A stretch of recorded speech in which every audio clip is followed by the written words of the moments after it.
Bismillahirrahmanirrahim. Değerli izləyicilər, bugünkü verilişimizdə də biz daha bir Vəhabinin iddialarına cavab verəcəyik.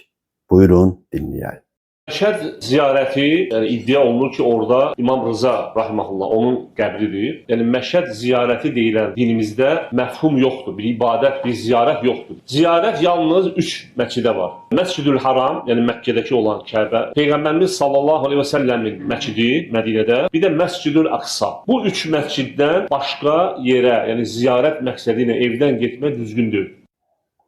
Gördüyünüz kimi bu Vəhabi iddia eləyir ki, bizim dinimizdə Məşhəd ziyarəti deyilən bir anlayış yoxdur. Həqiqətən də bu Vəhabi düz deyir. Çünki təməli 18-ci əsrdə ingilislər tərəfindən qoyulmuş Vəhabilik dinində ziyarət anlayışı yoxdur. Bu dinin isə müqəddəs İslam dininə heç bir adiyyəti yoxdur. Benim onlara vaat ettiğim Kur'an, Muhammed'e inen kitap değil. Ben onları benim anlattığım dine çağırıyorum. Onların ayetleriyle ama benim yorumlarımla.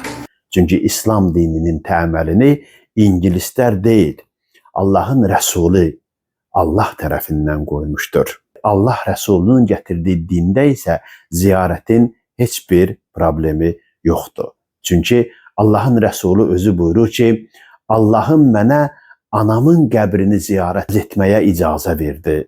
Daha sonra səhih mənbələrdə, tarixi mənbələrdə, o cümlədən tarixi Təbəridə, İbn Əsirdə və digər mötəbər mənbələrdə qeyd olunur ki, Allahın Rəsulu sallallahu aleyhi və aleyhi və səlləm Ühud müharibəsində şəhid olanların, məxsusən əmsi Həmzənin qəbrinin ziyarətinə gedərdi və onlara Əssəlamu aleykə ya əhləl qubur deyə müraciət edərdi.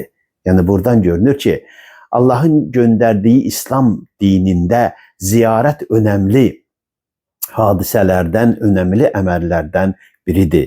Vəhabi dininin isə buna heç bir adiyyatı yoxdur.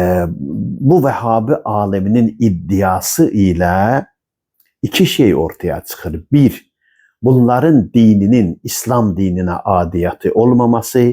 İki, bunların Əhl-i Beyt sevgisinin yalan olması. Heç görmüsünüzmü bir Vəhabi Muaviyyənin ziyarətini qadağan eləsin? Heç vaxt danışmıyor. Onlar əsasən Əhl-i Beytin ziyarətini qadağan edirlər. Bu da onu göstərir ki, onların Əhl-i Beyt sevgisi də yalandandır. Və bütün bunlar bir daha onu göstərir ki, bu Vəhabilik dininin İslama heç bir adiyyatı yoxdur. Əgər bu adam iddia eləsə ki, biz Vəhabi deyilik, gəlin başqa bir Vəhabi aliminin dilindən bunu da eşidək. Muhammed ibn Abdülvahab adlı şəxs olub, o kitabları yazıb, din təbliğ edib və biz indi həmin o şəxsə tabi olanlarıq. Onun təbliğatını təbliğ edənlər, onun kitabını oxuyub, onu dəvətini aparanlarıq, yəni Vahabiləri. Muhammed ibn Abdülvahab olub, Muhammed ibn Abdülvahab, biz də onun yolunu gedənləri, yəni Vahabiləri. Gördüyünüz kimi, bu Rəşad adlı Vəhabi alimi də iddia edir ki, biz Vəhabiyik və Muhammed ibn Abdülvahabın ardıcıllarıyıq. Yəni 18-ci ildə müsəlman olan, 18-ci ildə meydana atılan dinin davamçılarıdır.